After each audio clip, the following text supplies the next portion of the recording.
네, 국내 이슈 체크인 한양증권 권충은 과장과 얘기를 나눠보도록 하겠습니다. 안녕하십니까? 안녕하세요. 네. 자, 오늘 어떤 내용들 가지고 우리가 얘기를 좀 이어갈지 이슈부터 먼저 확인해보고 얘기 이어가도록 하죠. 네, 오늘 첫 번째 이슈는 대차잔고 사상 최대치라는 주제를 가지고 얘기를 나눠보도록 하겠습니다. 네, 뭐 대차잔고 얘기하면 아마 오늘 좀 우리가 공매도 얘기를 좀 해야 되지 않을까 하는 생각이 드는데 일단 그 전에 우리 어제 시장부터 좀 먼저 좀 체크를 해보도록 하겠습니다. 6일 만에 1900선이 이제 다시 올라서는 그런 모습을 보여줬고요. 참 한 주 동안 많이 좀 힘들게 움직였던 그런 모습을 보내줬는데 어제는 이제 OLED 쪽이 좀 상당히 좀 흐름이 좋았어요. 네, 맞습니다. 뭐 굉장히 오랜만에 좀 어느 정도 1900포인트까지 올라왔다는 생각이 들 정도로 뭐 물론 6일밖에 되지는 않았습니다만 굉장히 힘든 시간을 좀 지나온 좀 일주일이었습니다. 일단은 뭐 글로벌 증시 추가 상승으로 인해서 양시장 모두 좀 상승하는 모습을 보여줬고요. 코스피 같은 경우는 1900포인트를 상회를 하면서 기관하고 외국인이 좀 쌍끌이 매수, 또 오랜만에 또 쌍끌이 매수가 들어오는 모습을 보여줬습니다. 코스닥 같은 경우는 외국인의 매수세에 힘입어서요 2.4% 정도 상승을 하는 모습을 보여줬고요. 지난주 뭐 서킷 브레이커가 발동이 됐었는데 그 이전 수준까지 거의 복구가 돼가는 수준이다라고 좀 보시면 될 것 같습니다. 일단은 어제 뭐 시장 특징주로 보시면은 수요일날 급락했던 좀 화장품주, 완성품 업체 위주로 좀 강하게 반등이 나오는 모습을 좀 보여줬고요. 삼성 OLED 투자 뉴스로 인해서 OLED 장비 쪽에서 좀 굉장히 좀 큰 폭의 상승이 나왔습니다. 뭐 AP 시스템이라든지 원익 IPS 이런 부분에서는 뭐 거의 사상 최고가까지 나오는 그런 모습을 보여주면서 그쪽 시장이 굉장히 좀 좋은 모습을 보여줬습니다. 다만 뭐 어제 뉴스에 나온 부분을 봤을 때는 공매도를 위한 대체 잔고가 다시 한번 사상 최대치까지 좀 상승을 하면서 국내 증시 반등에 대한 불안감을 좀 지속되는 모습을 보여줬습니다. 조용히 시장이 잘 갈 때쯤이면 한 번씩 이런 이슈가 터지는 것 같아요. 대차잔고가 지금 시장을 위협할 정도로 어느 정도나 커져 있는지 그런 소식들이 한 번씩은 나오거든요. 이 개념과 더불어서 시장에 얼마나 위협적인 수준까지 올라와 있는지도 체크를 좀 해주시죠. 네, 일단 뭐 대차잔고를 일단 말씀을 드리면은 주식 하락을 좀 예상을 해서요. 공매도를 하기 위해서 주식을 좀 빌려오는 행위라고 좀 보시면 될 것 같습니다. 예.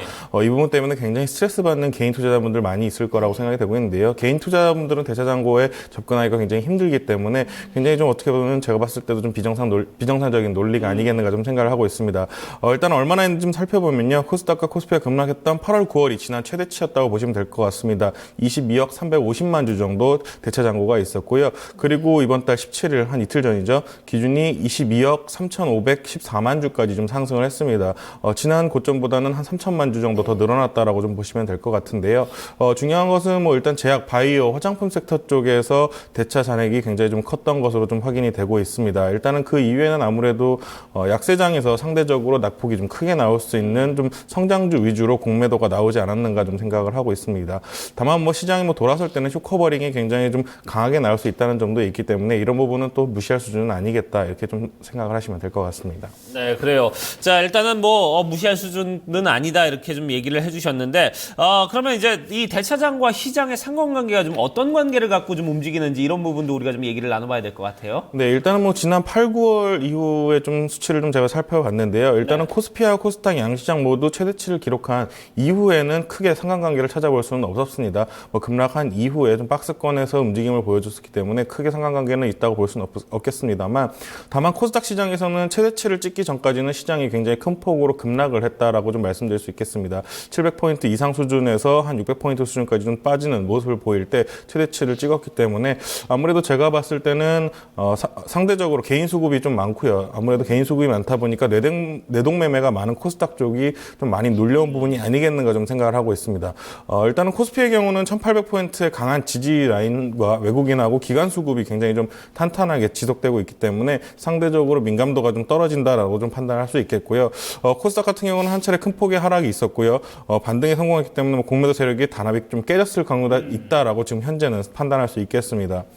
일단은 뭐 대차잔고가 다시 한번 좀 피크를 찍었기 때문에 제 개인적인 생각으로는 하락의 가능성이 높지 않겠는가라고 좀 생각하고 있기 때문에 추가 하락을 유도하기에는 아직 쉽지 않은 상황이다라고 좀 생각을 하고 있고요.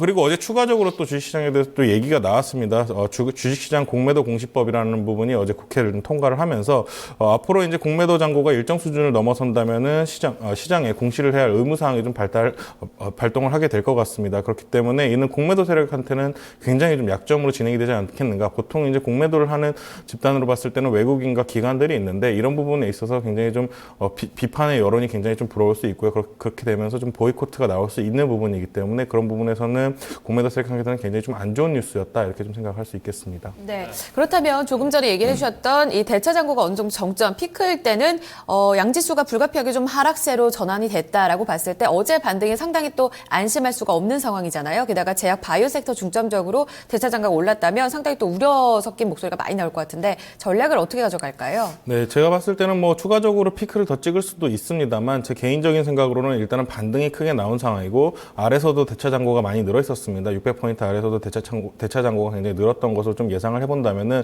이제는 좀 손실이 나오는 대차 세력들이 좀 있을 거라고 좀 생각을 하고 있습니다. 그렇기 때문에 방금 말씀드린 대로 세력 간에 좀 분열이 생길 수 있다라고 좀 생각을 하고요. 그렇게 된다면은 대차 잔고가 좀 줄지 않겠는가 개인적으로 생각을 하고 있습니다. 그렇기 때문에 공격적인 공매도는 이제부터는 좀 쉽지 않을 것이다 개인적으로 좀 생각을 하고 있습니다.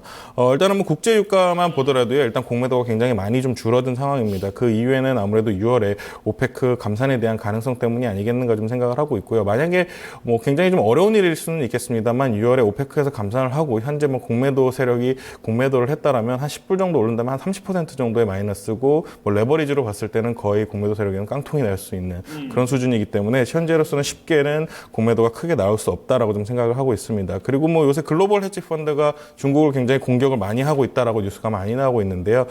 일단은 뭐 최근에 나온 뉴스들로 봤을 때는 중국에서는 막아낼 가능성이 굉장히 좀 큰 부분이라고 좀 생각을 하고 있습니다. 중국에서도 뭐 채권 매도 얘기가 나오고 미국 채권의 매도가 얘기가 나오고 있기 때문에 이런 부분에서는 충분히 방어가 가능하다고 생각하고요. 이런 부분에 따라서 국내 상황도 굉장히 좀 비슷할 것 같습니다. 어느 정도 일통상명하 좀 굉장히 좀 비슷한 맥락이기 때문에 이런 부분에서는 일단 시장 단기 반등에 대한 부담감은 오늘 있을 수 있습니다. 다만 뭐 코스닥 다시 한번 700포인트 선까지 좀 트라이할 가능성이 높지 않겠는가 좀 생각을 하고 있습니다. 네. 자, 한동안 고전을 했던 이제 코스닥이 이제 700포인트 선까지 다시 좀 회복할 수 있는 가능성도 좀 열려 있는 상황이고, 어제 코스피에서 긍정적인 흐름을 좀 가져갔다는 부분, 이런 부분에 이제 공매도에 대한 공포감, 그래도 좀 덜 수 있는 그런, 근거에 대해서 좀 언급을 해주셨는데, 이런 부분에서 우리가 시장 조금은 이제 안도감 있게 가져갈 수 있지 않을까 하는 생각이 드네요. 네, 오늘 전략은 여기서 마무리를 짓도록 하겠습니다. 한양증권 권충현 과장과 함께했습니다. 감사합니다, 과장님. 감사합니다. 네, 고맙습니다.